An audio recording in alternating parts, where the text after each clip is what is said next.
Hello everyone, myself Janish Rana and today here I am with Mr. Siddharth Mandlewala. He is a fund manager at Concept. He is managing two of our flagship plans, Legend and Marvel. He is having more than 2 decades of experience in equity investing and he is managing our plan since 2009.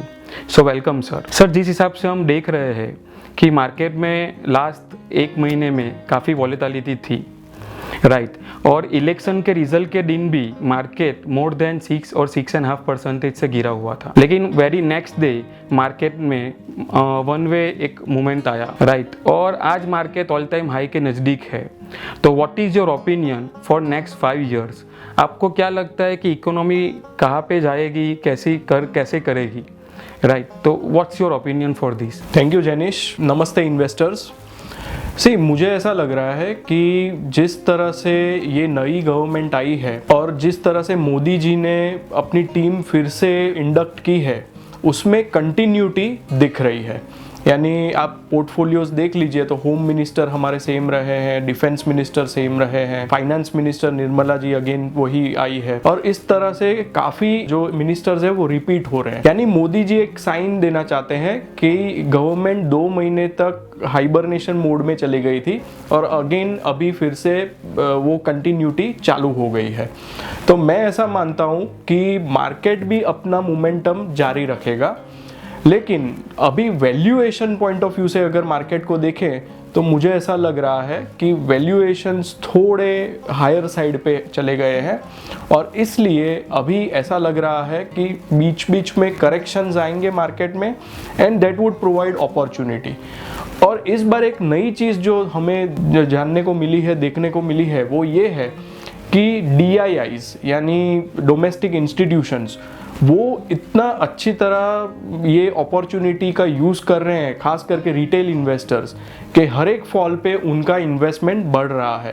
तो जब भी FII का selling आ रहा है, DII आ रहा है.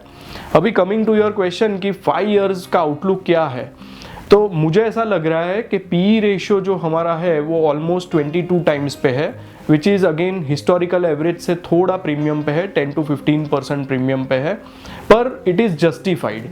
तो अभी जो भी रिटर्न बनेगा वो PE री रेटिंग से नहीं बनेगा पर अर्निंग ग्रोथ से बनेगा.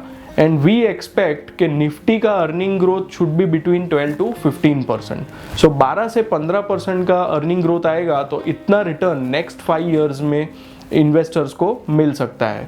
अगेन लास्ट 5 इयर्स या लास्ट 3 इयर्स में जो इन्वेस्टर्स को रिटर्न मिला है पोस्ट कोविड वो बहुत ज़्यादा रिटर्न मिला है, तो उनको अपना एक्सपेक्टेशन थोड़ा मेलो डाउन करना पड़ेगा और अभी आगे जाके इन्वेस्टर्स को एक्सपेक्ट अपना रिटर्न थोड़ा कम करना पड़ेगा. ओके सर, तो लास्ट 1 साल के अंदर मार्केट में PSU stocks, railways and defence काफ़ी अच्छा कर रहे हैं. मे बी उसके रीजंस हो सकते हैं कि गवर्नमेंट का पुश हो या गवर्नमेंट एक्सपेंडिचर ज़्यादा हो सेक्टर के अंदर राइट. तो आपका क्या व्यू है इन 3 सेक्टर्स के रिगार्डिंग? सबसे पहले तो ये गवर्नमेंट के जो सेक्टर्स हैं उसमें ये सेक्टर्स लास्ट 10 to 15 ईयर्स से काफ़ी अंडर ओन्ड हो चुके थे और हेटेड सेक्टर हो चुका था, क्योंकि इसमें प्रॉब्लम ये था कि रिटर्न ऑन कैपिटल एम्प्लॉयड हमेशा कॉस्ट ऑफ कैपिटल से कम रहता था और दूसरा ग्रोथ भी नहीं आता था. अभी जब मोदी 2.0 चालू हुआ तब उन्होंने काफ़ी emphasis infrastructure spending, railway budget, ये सब में उनका काफ़ी फोकस रहा और इसके वजह से यहाँ ग्रोथ भी आ रहा है और एफिशिएंसी ऑफ कैपिटल भी हो रही है और इसके वजह से ये स्टॉक सब चलने लगे हैं. तो मेरा व्यू यहाँ पे ये है कि जिसने पहले से ये स्टॉक्स लिए थे उनके लिए ये बड़े मल्टी बैगर्स बने हैं और काफ़ी पैसा अच्छा बना है.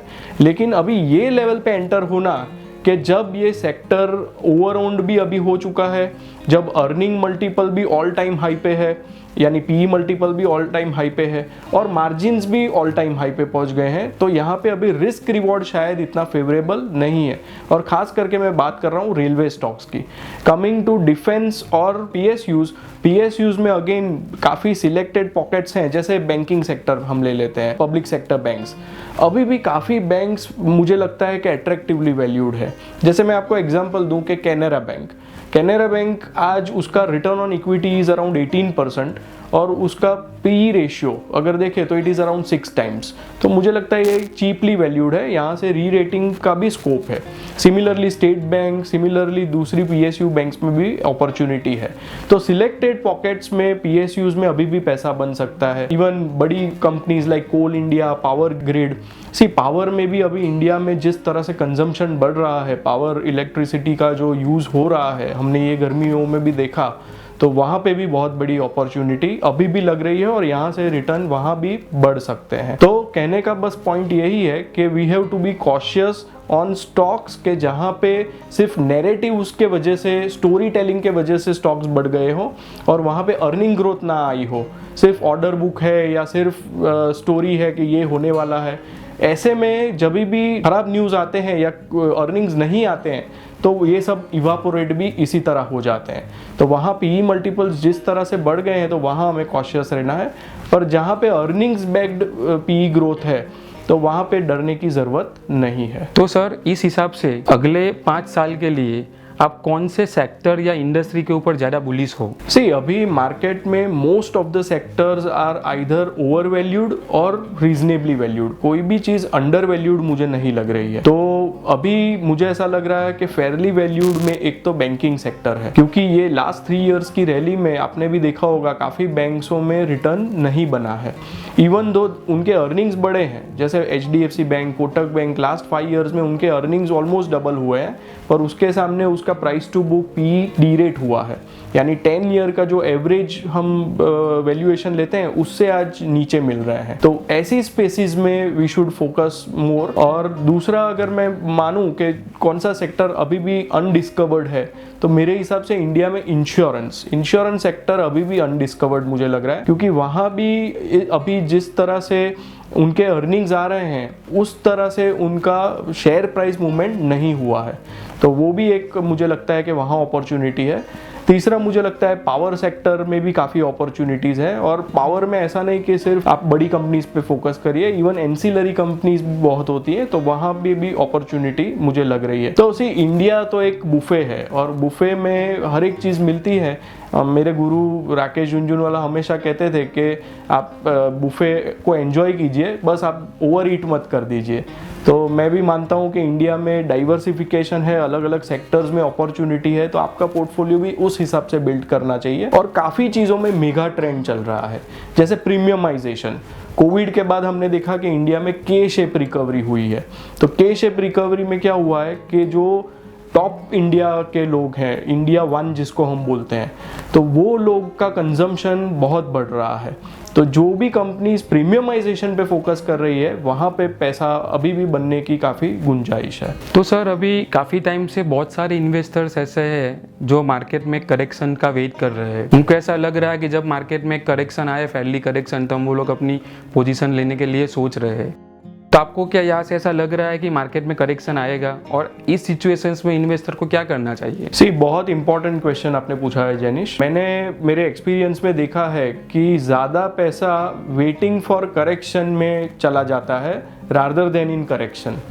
तो मुझे लगता है कि कोई भी निवेशक अगर इसके पास पैसा है और अभी तक उसने अच्छी अमाउंट इन्वेस्ट नहीं की है, अपना नेटवर्थ का इक्विटी में अगर पैसा नहीं डाला है उसने, तो this is the right time to start investing. Even though market all time high है तो भी। उसके पीछे का कारण मैं आपको बताता हूँ कि एक तो हमें उनको क्या करना चाहिए कि STP जो बोलते हैं, सिस्टमेटिक ट्रांसफर प्लान, यानी हर महीने आप एक निश्चित अमाउंट तय कीजिए और फिर उसको हर महीने डिप्लॉय करते जाइए, irrespective of market levels. Market ऊपर है तो भी ऐड कीजिए, मार्केट नीचे है तो भी ऐड कीजिए। दूसरा कि इंपॉर्टेंट चीज इक्विटी मार्केट में क्या होती है, टाइम होराइजन।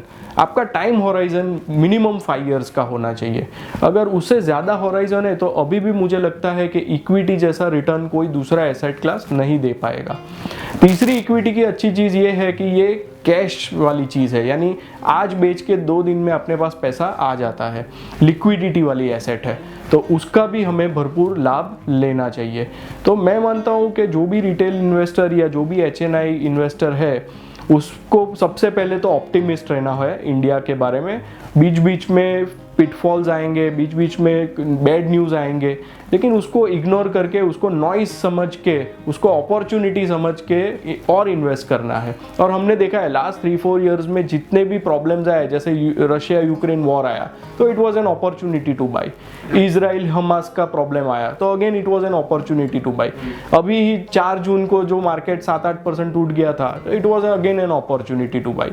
तो यही मार्केट में जब भी ऐसा अपॉर्चुनिटी आता है तो you should deploy more funds, और अपने नेटवर्थ का सब्सटेंशियल पोर्शन इक्विटी में होना चाहिए with a long term horizon.